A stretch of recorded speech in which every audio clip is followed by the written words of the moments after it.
অন্নপূর্ণা যোজনার টাকা ঢুকলো প্রত্যেকের অ্যাকাউন্টে। মাস পয়লায় অ্যাকাউন্টে ৩,০০০ টাকা পৌঁছে গেল।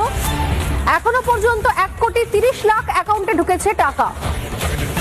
ধর্ম দেখে সরকারি পরিষেবা নয়, প্রত্যেককে, যারা প্রকৃত অভাবী, যারা প্রকৃত দাবিদার, বা আপনারা বলতে পারেন যারা যোগ্য এক্ষেত্রে যোগ্যতার কি হিসেব, যোগ্যতার কি মাপকাঠি? এখন যোগ্যতা বললে লোকজন সবাই আরবানার যোগ্যতায় চলে যায়, আরবানা থাকার যোগ্যতায়। কিন্তু অন্নপূর্ণা পরিষেবা পাওয়ার যোগ্যতার ক্ষেত্রে শুধুমাত্র এটুকুই যোগ্যতা দেখা দরকার যে তিনি তার সত্যি অন্নপূর্ণা যোজনার টাকাটা দরকার কিনা, এইটুকুই।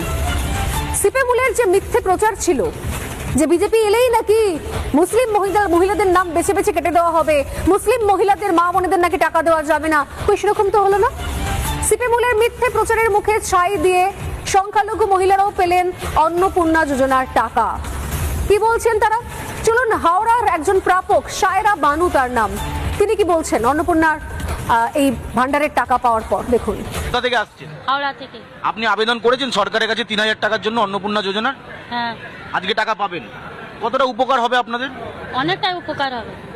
এই টাকাটার প্রয়োজন তো? হ্যাঁ, কোনটা বেশি ভালো? ১৫০০ ছিল আগে সেটা, না এখন ৩,০০০ পাচ্ছেন সেটা? এটা ৩,০০০টা বেশি প্রয়োজন। এইটার জন্য যে অন্নপূর্ণা যোজনার আবেদনটা আপনারা করেছেন? হ্যাঁ, আবেদন করেছি।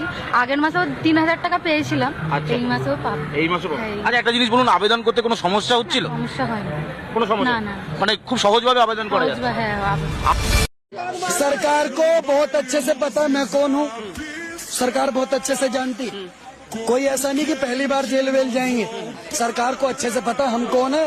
और मैं श्री राजपूत करनी सेना से चुनौती के साथ कह रहा हूँ कि जैसे ही बांग्लादेश का प्लेयर मैदान में उतरा, धूम भड़ा मुड़ुम नमस्कार। अब आया ना मजा, जो अभिषेक ठाकुर भाई ने बोला है ना। अब देखता हूँ इस वीडियो को कितने हिंदू शेर करेंगे, और शेर भी वही करेगा जो शेर होएगा।